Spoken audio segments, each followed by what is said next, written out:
Il n'y avait pas que le Trois-Score et les forces de Ferdium qui se précipitaient pour s'inquiéter pour Guillain. Certains étaient plus inquiets que quiconque quant à la sécurité de Fenry.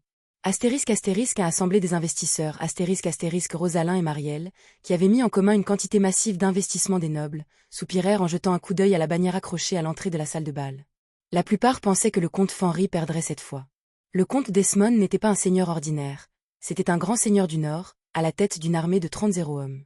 Malgré le récent succès de Guillain et sa réputation de nouveau héros divin du royaume, il n'est rien en comparaison du comte Desmond. Oh non, nous sommes condamnés. J'ai investi toute ma fortune là-dedans. Je n'aurais pas dû investir. Ils avaient investi énormément d'argent dans les cosmétiques et la construction de routes. Bien que la construction de la route ait commencé sous la direction de Marquès Branfort, le projet lui-même était toujours dirigé par Guillain. Si Guillain tombait, l'industrie cosmétique s'effondrerait définitivement et l'avenir de la construction routière serait incertain. Ils étaient naturellement terrifiés à l'idée de perdre tout leur argent investi. Un homme en particulier avait investi plus que quiconque. Merde. Ce salaud fou. J'ai même traîné les richesses des autres évêques et les dons du temple. Cet homme n'était autre que l'évêque Porisco, un fervent disciple de la déesse Juana. Il avait atteint le statut de saint et était sans doute le chef religieux le plus influent de la capitale. Avec son statut d'intouchable, il avait renoué avec une vieille mauvaise habitude. Non seulement il avait accepté des pots de vin, mais il avait également commencé à investir les fonds du temple dans diverses entreprises, jouant ainsi à un jeu d'argent. Que dois-je faire? Je n'aurais pas dû lui faire confiance. J'aurais dû simplement faire confiance à Lady Juana. Si je perds cet argent, je retomberai au fond. Attendez une minute. Ne serait-ce pas mieux si ce type venait de mourir? Comprenant que si Guillain était mort, personne ne resterait pour connaître ses secrets, Monseigneur Porisco commença à ressentir du soulagement. Mais il a rapidement reconsidéré sa décision. Mais alors qu'en est-il de mon argent? Suis-je censé laisser tomber cette fortune? Je serais à nouveau ruiné. Même s'il voulait la mort de Guillain, il ne pouvait pas se permettre de perdre son investissement pour le moment.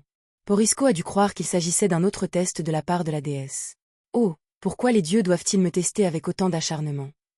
Alors que les investisseurs se tordaient les mains d'inquiétude, Rosalin s'est avancée et a crié. S'inquiéter ici ne résoudra rien. Tous les regards se tournèrent vers elle, remplis d'une sombre résignation. Que pourraient-ils faire d'autre que de s'inquiéter de leurs investissements? Rosalin, cependant, avait l'air déterminé. Si vous craignez que l'entreprise échoue, assurons-nous que ce n'est pas le cas. Vous n'avez pas tous des soldats privés dans la capitale? Rassemblons-les et soutenons le comte Fenry. Sa suggestion a été accueillie avec hésitation. Bien que beaucoup d'entre eux disposaient de soldats privés, ils servaient de garantie dans la capitale et ne pouvaient être comparés aux troupes d'élite du nord de Desmond. Même quelques milliers de personnes feraient pâle figure face à une armée de 30 hommes. Mais Rosalin, imperturbable, a continué. Mon père a ordonné au 3e corps de bouger. Si nous avançons aux côtés des forces du royaume, nos soldats privés peuvent faire la différence. Nous n'avons même pas besoin de gagner la guerre. Nous avons juste besoin de sauver le comte Fenry. Oh! Les yeux des nobles s'illuminèrent. Si le marquis Branfort avait effectivement mobilisé l'armée du royaume, cela changeait tout. Il faisait partie de la faction loyaliste et punir Desmond, qui avait déclenché une guerre illégitime, était justifié. La guerre civile entraînerait des problèmes plus importants, mais pour l'instant, sauver Guillain et protéger leurs investissements était la priorité. S'il survit cette fois, je retire tout mon argent. Je ne peux pas vivre en paix si je suis attaché à lui. Soupir, je pensais aussi me retirer, mais les retours étaient tout simplement trop tentants. Cachant leurs pensées intérieures, les nobles ont accepté avec empressement la proposition de Rosalin. Très bien. J'enverrai 100 de mes soldats. J'en enverrai 50. J'en engagerai 200. Un par un, ils ont engagé des troupes, rassemblant rapidement un total d'environ 3 soldats. Les nobles furent surpris par ce nombre. Ah, cela semble substantiel lorsque nous rassemblons tous nos forces. C'est ainsi que fonctionnent les investissements, mis en commun. Avec autant de personnes, nous pouvons avoir un impact décent. Rosalin serra les poings. Le soutien des nobles dépassa ses attentes, et avec l'armée du royaume, leur chance de sauver Guillain semblait prometteuse. Marielle, souriant avec contentement, ajouta. Le comte d'Elsbury fournira de la nourriture et des fonds de guerre. Oh! S'exclamèrent les nobles avec admiration. Alors que les décisions étaient prises rapidement, Rosalin se tourna vers Porisco, qui était présent au banquet. Évêque, s'il vous plaît, prêtez-nous 10 prêtres. Et pas de novices cette fois, seulement des expérimentés. Mais le temple ne peut pas participer à la guerre. Vous avez juste besoin de suivre pour empêcher le comte Fenry de mourir. Au nom de l'aide humanitaire. Si le comte ou des techniciens importants de son territoire sont tués, tous nos efforts seront vains. Risquerez-vous de perdre les précieux fonds du temple? TCH. Mais ce n'est pas permis. Porisco hésita. Mais il ne pouvait pas supporter l'idée de perdre les fonds du temple, ou plutôt astérisque son astérisque précieux investissement. Eh bien, si c'est la volonté de la déesse, je dois m'y conformer. Après beaucoup de troubles intérieurs, Porisco a choisi l'argent plutôt que la vie de Guilain, rationalisant sa décision comme une volonté divine. C'était un homme véritablement inébranlable dans ses convictions. Très bien. Nous sommes tous unis sous la direction de Dame Juana.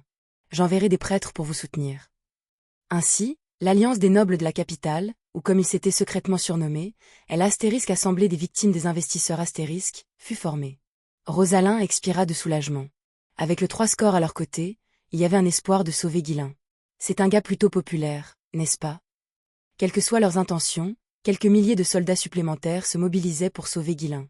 Le commandant de l'Alliance, expérimenté au combat et l'un des principaux investisseurs, était le vicomte Éthérian. Debout fièrement lors de la cérémonie de départ, il a déclaré « Je ramènerai le comte Fenry. » Wow! Le vicomte Éthérian est le meilleur. Les nobles applaudirent et l'armée de l'Alliance noble de la capitale suivit de près le 3 score. Sommes-nous prêts? Alors que Guilain enroulait un bandage autour de sa main, Claude répondit avec une concentration tendue.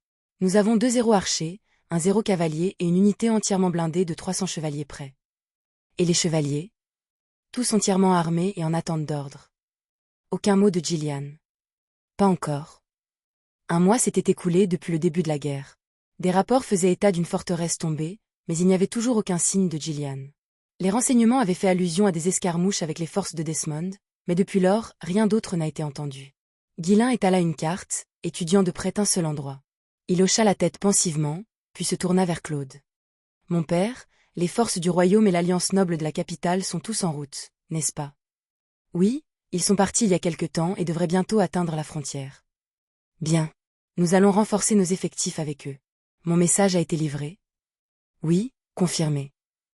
Guilain hocha la tête en silence. Il voulait avoir plus de temps pour se préparer, mais tout retard ne ferait que mettre Gillian et les autres en danger. Chaque main disponible dans le domaine s'était consacrée à la fabrication de nouveaux arcs, et même si la pénurie avait été comblée, il n'y avait plus de temps à perdre. Alors que Guilain sortait du château, une foule se rassembla. « Seigneur, nous aussi pouvons nous battre. Nous garderons le château. Laissez-nous vous rejoindre. » C'étaient les stagiaires nouvellement recrutés et les citoyens armés, tous criant avec détermination à se battre. Les habitants, habituellement indifférents aux conflits nobles, étaient désormais désireux de se lever. Mais ce n'était pas leur moment. J'accepte votre esprit, mais ce n'est pas encore le moment de vous battre. Ils ne pouvaient pas se permettre de les impliquer maintenant. Ils venaient tout juste d'atteindre la stabilité, et si la terre devenait désolée à cause de la guerre, il leur faudrait encore plus de temps pour s'en remettre. Guilain regarda le peuple rassemblé puis se tourna vers l'armée devant lui. 300 chevaliers en armure noire se tenaient prêts, leurs expressions féroces signalant leur détermination. Gillian et les autres chevaliers tenaient l'ennemi à distance et Guilain était impatient de les rejoindre. Il se tourna alors vers un groupe de mages dirigés par Vanessa et Alfoy. Bien que légèrement tendus, ils n'ont pas montré de peur. L'armée de Desmond comprenait de nombreux mages, et les mages de Fenry devraient s'engager pleinement. Finalement, il se tourna vers Lumina et Ascon, menant 200 elfes et 2 0 archers. Ils étaient équipés d'arcs de nouvelle fabrication et derrière eux, un millier de soldats à cheval les attendaient. Voyant que tout le monde était prêt, Guilain parla. « En ce moment, nos amis risquent leur vie et versent leur sang pour retenir l'ennemi, pour nous faire gagner du temps. » Les chevaliers respiraient lourdement, semblant prêts à charger à tout moment. Les paroles de Guilain étaient douces mais puissantes. L'ennemi est la forteresse du Nord, Desmond, avec une armée de 30 0 hommes.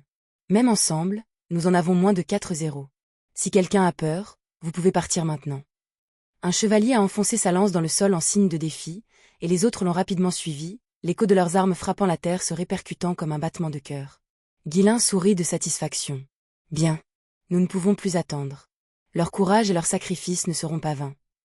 Le martèlement rythmé des lances a accéléré le rythme cardiaque de chacun. C'est à notre tour de les aider. Sur ces mots, Guilain monta sur son destrier noir. Les chevaliers et les soldats le suivirent en montant à cheval. Une fois que tout fut prêt, il resserra sa prise sur les rênes. Allons-y, pour sauver nos amis et écraser Desmond. Le destrier noir se cabra avec un hennissement féroce, puis ils chargèrent en avant. Du. Avec chaque soldat monté, l'armée de Fenry était un spectacle formidable, non plus confinée au château mais chargeant avec une férocité débridée. Monté sur son cheval noir, Guilain serra les dents. Attends encore un peu, Gillian. Ses yeux brûlaient d'une intention meurtrière, prêt à détruire tout ce qui se dressait sur son passage.